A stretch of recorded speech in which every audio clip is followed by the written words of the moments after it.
Well, with the U.S. jobs report top of mind, I want to bring in two guests who can give us their takes from a market perspective and an economic perspective. Matt Stuckey is the Chief Portfolio Manager of Equities at Northwestern Mutual Wealth Management, and Gregory Dacco is an EY Chief Economist. Gentlemen, it's great to have you on the show today as we break this down in real time. And Gregory, as the economist, I want to start with you. What is your takeaway from this jobs report? Well, I think it's a very encouraging jobs report. I know that the headline print in terms of payrolls does point to some very hot numbers in terms of job growth. But what I think is the most important element in this report is that this job growth is non-inflationary. Let's remember that what the Fed is after is an environment where inflation falls back towards the 2% target. We did see job growth be very strong, but we also saw the supply side of the economy rise with labor force participation increasing, the unemployment rate decreasing, and very importantly, wage growth moderating to near 4%. It is still on that trajectory towards 3.5%, which would be consistent with the Fed's 2% inflation target. Matt, I want to bring you in here as well for a market perspective. We had seen a pretty big sell-off yesterday into the close on those comments from Fed official Neel Kashkari floating the idea of no rate cuts this year.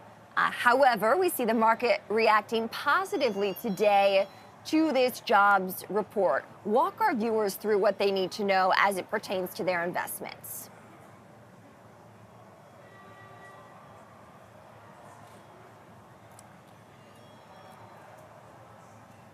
We have Matt. I think you're muted, so I can't hear you at least, but we'll try to get Matt's audio figured out. We do see fractional gains again in stocks here at the open. Gregory, maybe we can take you full as we sort out Matt's audio there, but wages up 0.3% on the month, 4.1% on the year. Gregory, I know you said that this is a non-inflationary report, but it is still above the Fed's 3.5% target, as you outlined, for its long-term wage growth goal. How long do you think it's going to take to get back down to that 3.5%, Gregory?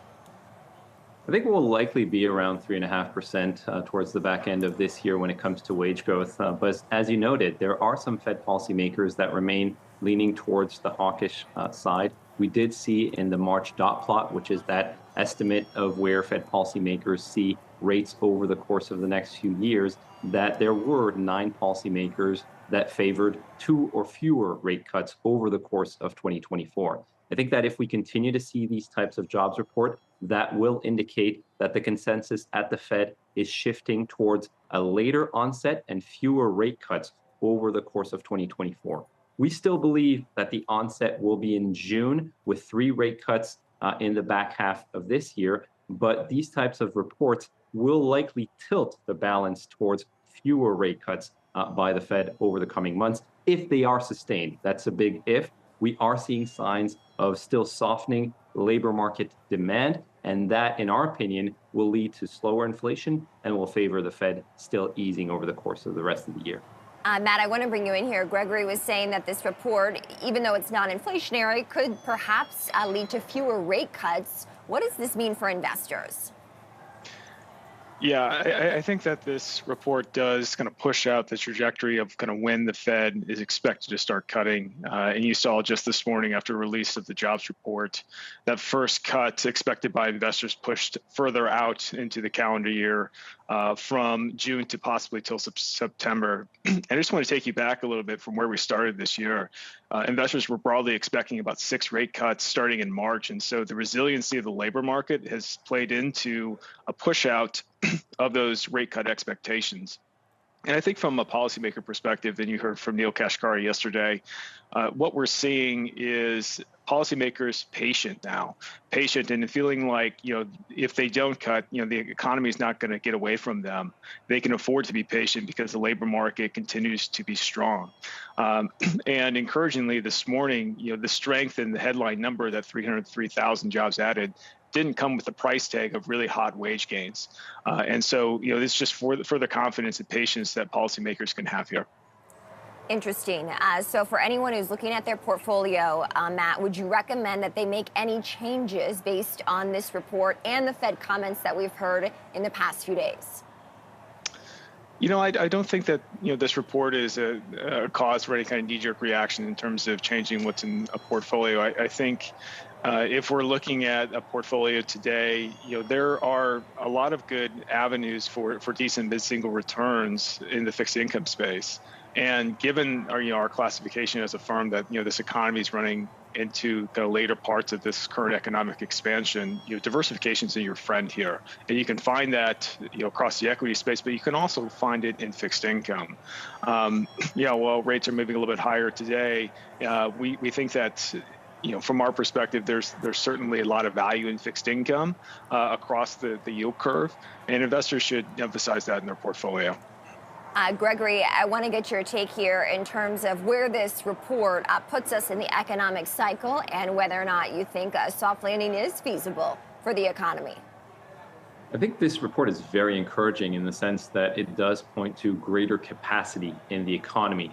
This was something that the Congressional Budget Office and Brookings noted in recent research, in that immigration has been supporting the supply side of the labor market and increasing essentially the capacity and the non-inflationary break-even point when it comes to the U.S. labor market. So this is very encouraging.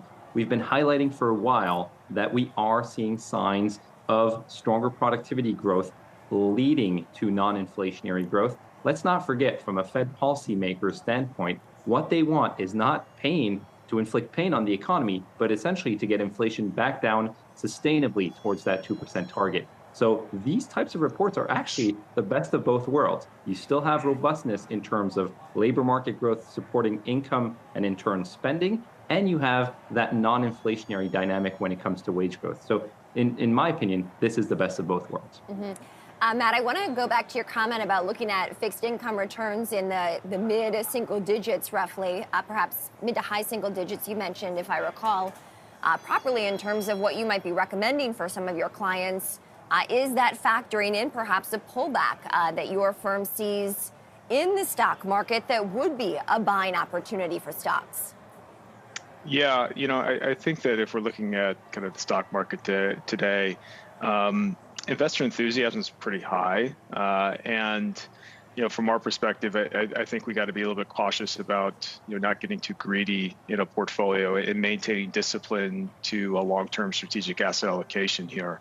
In regards to your comment about fixed income and what we're recommending, while fixed income rates are high, spreads are awfully tight. And if you're looking at high yield spreads as an example, we're in kind of the 1%. In terms of valuation here. So spreads have been higher 99% of the time is the point there. So not a lot of compensation for the risk that you're taking in more of a spread type of product, but absolute rates are high. And that provides a nice level of diversification without taking that credit risk that's associated with high yield fixed income. On the equity side, we don't really expect the economy to go through something really significant in terms of an economic dislocation, but a mild slowdown is something that typically is the base case whenever the Federal Reserve does go through a pretty dramatic rate hiking cycle. 10 out of the last 13 hiking cycles have resulted in some form of an economic contraction, and we got to maintain diligence that our portfolios are well diversified, because the end result of Fed tightening, history tells us, sometimes can lead to volatility in the stock market. Gregory, my final question to you, with this jobs report, how should Americans feel about their ability to get another job based on the incoming economic data? Well, I think that latest job report does indicate that there is underlying strength in the labor market, but you have to be careful in not just focusing on one report. If you look at the hirings rate, for instance, from the jobs report, you do see evidence that employers are exercising more scrutiny when it comes to the hiring within the different sectors. The other thing I would allude to is the fact that we've seen more concentration of job growth in the most recent months. About 70% of job growth over the last 6 months has been in 3 sectors: healthcare, leisure, and state and local government jobs. Those are the sectors where we've seen a more large structural deficiency, and those are the sectors that are currently driving most of the gains in employment. So it's not as broad-based as it once was a year ago or even 18 months ago. All right, Matt Stuckey, Chief Portfolio Manager of Equities at Northwestern Mutual Wealth Management on the right hand of our screen there. Gregory Dacco, EY Chief Economist on the left-hand side. Thank you both so much for joining us on this March jobs report day.